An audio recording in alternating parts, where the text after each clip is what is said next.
Evelyn had worked the late shift at the mariner's table for 6 years. It wasn't glamorous, but the tips were good, and the ocean view made the long hours bearable. That night, though, something in the air felt wrong. The restaurant was quieter than usual, but not in a peaceful way, more like the calm before a storm. She noticed him as soon as he walked in. Tall, confident, expensive watch glinting under the dim lights. The Nathan Cole, CEO of Waitress Industries. She recognized him instantly from business magazines and the local news. He was the kind of man people noticed, the kind who usually dined in private clubs, not seaside bistros. He smiled politely when she approached. "Table for one, please." "Of course," Evelyn said, leading him toward the back window booth. "Would you like to start with something to drink?" "Just water," he replied. "No ice." He sounded tired, the kind of tired that no amount of success could fix. As she walked away, she couldn't shake the feeling that he was watching more than just the ocean. A few minutes later, another guest entered. Dark suit, slick hair. The kind of man who blended in until you realized how precisely everything about him was arranged. He didn't wait to be seated. He walked straight to Cole's table like he owned the place. Evelyn felt her stomach twist. 10 minutes later, she brought over the drinks. A sparkling water for the new guest, and a regular glass of water for Cole. She'd barely set them down when she caught something. A flicker. The suited man's hand brushed near Cole's glass. Subtle, practiced, almost invisible. But Evelyn had sharp eyes. She'd seen too many barroom tricks, too many bad nights. She didn't think, she moved. "Excuse me," she said brightly, picking up the glass. "Sorry, sir, wrong table. I'll bring you a fresh one." Before either man could speak, she hurried to the kitchen, her heart pounding. She dumped the water into the sink and stared at the faint shimmer of residue on the bottom. She didn't know what it was, but she knew enough to be scared. She filled a new glass, brought it back, and set it down. As she did, she slipped a folded napkin beside Nathan Cole's hand. He looked up, puzzled. Evelyn forced a smile and moved away. He waited until the other man was focused on his phone before glancing down. Scrawled in hurried handwriting were 5 words that made his blood run cold. "Don't drink it. Leave now." Cole's eyes darted up, meeting hers across the room. She gave the smallest shake of her head. The other man looked up from his screen. "You all right, Nathan?" Cole forced a tight smile. "Yeah, just thinking." "Good. We've got a lot to discuss." The man leaned forward. "Virex's security division isn't doing its job. There've been leaks, data moving through back channels. You understand how bad that looks." Cole nodded, but his mind was spinning. Who is this guy? He wasn't from the board.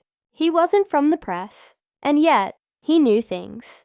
Too many things. Then he felt it. The warmth of a hand brushing his. He looked down. Evelyn stood beside him, pretending to clear plates from the next table. Under the cover of motion, she whispered, almost inaudible, "Kitchen! Back door! Now!" He didn't hesitate.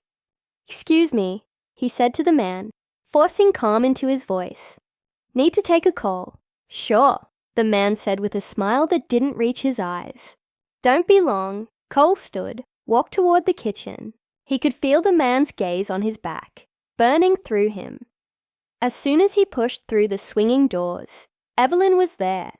"This way," she hissed, grabbing his wrist. He didn't resist. They slipped through the prep area, the smell of garlic and frying fish heavy in the air. A line cook looked up, startled. But Evelyn shot him a look that said, "Don't ask." They burst out into the alley behind the restaurant, the night air sharp and cold. Cole turned to her. "What's going on? Who was that?" She was shaking. "You were being watched. That man. He's been here 3 nights this week, always sitting near the back, talking to strangers, paying in cash. Tonight, he asked the host if you'd be here. Said he was expecting you." Cole frowned. I didn't tell anyone I was coming. Exactly, she said. I saw him drop something in your glass. I don't know what it was, but the sound of the kitchen door slamming open cut her off. The man in the suit stepped into the alley, calm, composed, his phone in one hand. There you are, he said softly. Mr. Cole, this is very unlike you. To run. Evelyn instinctively stepped in front of Nathan. The man sighed. Brave but unnecessary. You have no idea what's happening here. Try me, Evelyn snapped. He smiled faintly. Your boss here has been selling company secrets to overseas competitors. We were just trying to contain the situation. That's not true, Cole said, anger flaring. You're lying, am I? The man raised an eyebrow. You've been investigating Virex's internal security breaches, haven't you? You think someone's been sabotaging your systems from the inside. Cole's expression tightened. How do you know that? Because, the man said, stepping closer.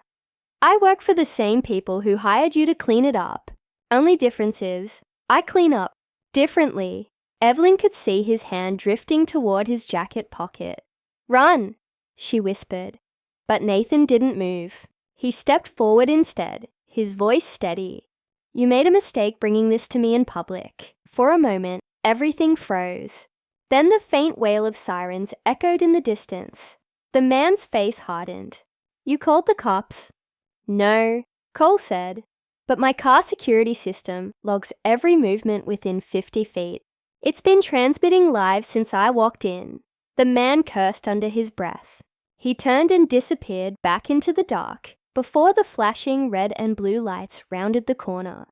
Later, sitting on the curb as police officers swarmed the scene, Evelyn wrapped her arms around herself. Nathan sat beside her, silent, staring at the ground. You should have left, she said softly. When I told you to, he gave a tired smile. If I had, you'd have been alone with him. I couldn't do that. She looked at him then, really looked. The billionaire CEO with the weight of an empire on his shoulders, sitting next to a waitress who just saved his life. What happens now? She asked. I don't know, he admitted. But whoever that man works for, they're inside my company. Deep. I'll have to tear it down to the foundation to find them. Evelyn hesitated. You'll need someone who knows how to notice things people don't want seen. He looked at her, surprised. Are you offering me a job? She smiled faintly. Maybe I'm just saying you could use a pair of sharp eyes. Nathan chuckled, then grew serious again. You risked everything tonight. Thank you, she shrugged. Couldn't just stand by. He reached out, gently taking her hand. The same hand that had passed him the note hours before. Then let me return the favor, he said. Don't come back here tomorrow. I'll make sure you're safe. The wind off the ocean carried the faint tang of salt and smoke. Somewhere in the distance, the waves kept rolling in, indifferent to the chaos of human lives. Evelyn looked out at the dark horizon and nodded. I guess my shift's finally over. Nathan smiled, squeezing her hand. Not quite. Something tells me it's just beginning.